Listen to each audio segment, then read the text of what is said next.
आपला मागचा वेळचा व्हिडिओ बघितल्यानंतर एका प्रेक्षकांनी असं चौकशी केली होती की जरा कोशिंबिरींबद्दल काहीतरी सांगा. आणि म्हणून आज कोशिंबिरींबाबत तुमच्याशी बोलणार आहे. वेगवेगळ्या कोशिंबिरी ह्या आपल्या आहारातला अतिशय महत्वाचा घटक आहेत. अगदी पूर्वीपासूनच अनेक विध प्रकारच्या कोशिंबिरी आपल्या आहारामध्ये नियमितपणे असतात किंबहुना त्या असाव्यात. मात्र हे करत असताना काही महत्वाच्या गोष्टी ज्या आपण लक्षात घ्याल त्या आता आपल्याला या व्हिडिओच्या मार्फत आपल्या समोर ठेवतोय. सगळ्यात पहिली आणि महत्वाची असलेली गोष्ट, कोशिंबीर ही कोशिंबिरी इतकीच खा. आपल्याकडे मराठी पद्धतीच्या जेवणामध्ये जेव्हा पान वाढलं जातं त्यावेळेला त्याला डावं उजवं असं म्हणतात. उजव्या बाजूला साधारणपणे वाढलेल्या ज्या गोष्टी आहेत त्या तुलनेमध्ये जास्त प्रमाणामध्ये खाणं अपेक्षित आहे. डाव्या बाजूला वाढलेल्या गोष्टी जसं की चटणी, कोशिंबीर, लोणचं, लिंबू या सगळ्या कमीत कमी जेवढ्याच तेवढ्या आहारामध्ये असाव्यात असं अपेक्षित असल्यामुळेच त्या डाव्या बाजूला वाढल्या जातात. कारण सहसा आपण उजव्या हाताने जेवतो असं अध्यारूत त्याच्यामध्ये असतं. हे करत असतानाच कोशिंबीर इतकीच खायचा अर्थ, काही जणांना ती भाजी एवढी खाण्याची सवय असते, काही जणांना कोशिंबीरच खाण्याची सवय असते आणि जेवणाच्या ऐवजी कोशिंबीर, ज्याला आजकाल सोफिस्टिकेटेड भाषेमध्ये सलाड असं म्हटलं जातं, तर ते घेतलं जातं. जी काही गोष्ट योग्य नाहीये. का योग्य नाहीये? कच्च्या असलेल्या गोष्टी ह्या एका ठराविक मर्यादेनंतर पचवण्याची आपल्या शरीराची क्षमता नसते आणि म्हणून पूर्वापार कोशिंबिरीचा जो पोर्शन ठरवून दिलेला आहे तो अतिशय छोट्या प्रमाणातला आहे. कोशिंबीर तयार करत असताना शक्यतोवर दह्यातल्या कोशिंबिरी तयार न करता त्याच्यामध्ये जर का आपण तूप जिऱ्याची फोडणी जर त्यांना वापरली किंवा आपण दाण्याच्या कुटाचा वापर जर का केला तर ती गोष्ट बाधणार नाही, ती आपल्याला शरीराला चांगल्या पद्धतीने लागेल.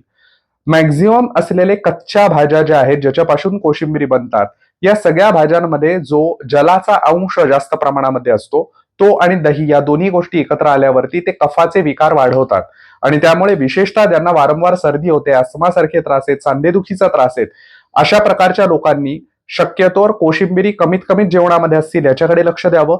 किमान रात्रीच्या वेळेला तरी त्या टाळाव्यात आणि हे शक्य नसेल तर दह्यातली कोशिंबीर तरी खाऊ नये, एवढं तर आपण नक्कीच पाळू शकतो. कोशिंबीर करत असतानाचा पुढचा महत्वाचा मुद्दा असा आहे की ती तयार करताना शक्य तितका हिरव्या मिरचीचा वापर टाळा. हिरवी मिरची का खायची नाहीये ह्याच्याकरता आपण स्वतंत्र व्हिडिओ बनवलेला आहे, तो आपण आवर्जून बघू शकता.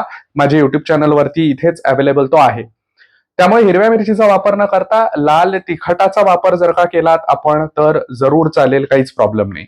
सगळ्यात महत्वाची गोष्ट ही आहे की ज्यांना ऍसिडिटीचा खूप जास्त त्रास होतो अशा व्यक्तींनी कोशिंबिरींपासून थोडंसं जपूनच, त्याच्यातही काकडी सारखी असलेली गोष्ट जी वरवर खूपच निरुपद्रवी वाटत असते पण तिचा वापरापासून स्वतःला दूरच ठेवणं हे जास्त योग्य असेल.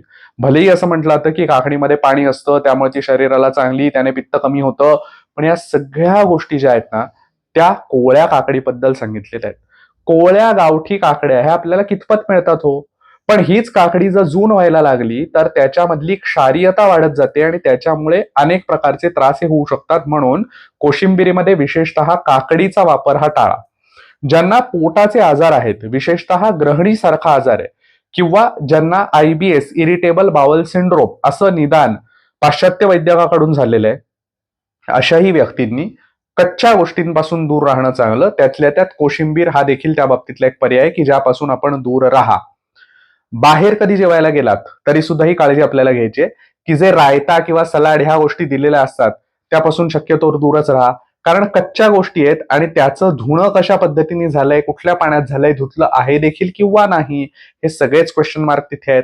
अहो, कांद्यासारखा चांगला उपयुक्त असलेला पदार्थ सुद्धा बाहेर ज्या वेळेला जे आपल्याला चकत्या दिल्या जातात, आपल्याला माहितीये कांद्यांवरती अनेकदा ती काळ्या रंगाची बुरशी असते किंवा साल्मोनेला इन्फेक्शन देखील ह्या कच्च्या कांद्याच्या सेवनातून होऊ शकतं. त्यामुळे ही काळजी सुद्धा आपल्याला घ्यायची आहे. घरच्या घरी आपलं नेहमीप्रमाणे जे पान वाढून घेताय त्याच्यात चवीपुरती कोशिंबीर आवर्जून घ्या. त्याच्यामुळे आपल्याला महत्वाचे घटक हे आहारामध्ये नक्कीच आपल्या पोटामध्ये जातील आहारामार्फत. पण हे करत असताना आता जे सगळे मुद्दे सांगितले त्याची काळजी आवर्जून घ्या. व्हिडिओ कसा वाटला नेहमीप्रमाणेच कमेंटमध्ये आवर्जून कळवा. आवडला असेल तर जास्तीत जास्त आपल्या आप्तेष्टांपर्यंत तो पोहोचवा. लाईक, शेअर, सबस्क्राईब करा. हे परत परत केवळ एवढ्या करता कारण मला काही युट्यूबर व्हायचं नाहीये, मी तर वैद्यच आहे. पण तळमळ मात्र एक नक्की आहे की आयुर्वेद घराघरात पोहोचला पाहिजे आणि तो आपण सगळे एकत्र मिळून पोहोचवू शकतो. अजून काही विषय डोक्यामध्ये असतील ज्यावर मी आपल्या समोर ठेवावेत ते विषय असं वाटत असेल, जरूर कमेंटमध्ये लिहा. पुन्हा भेटूया. सर्वे संतु निरामया. धन्यवाद.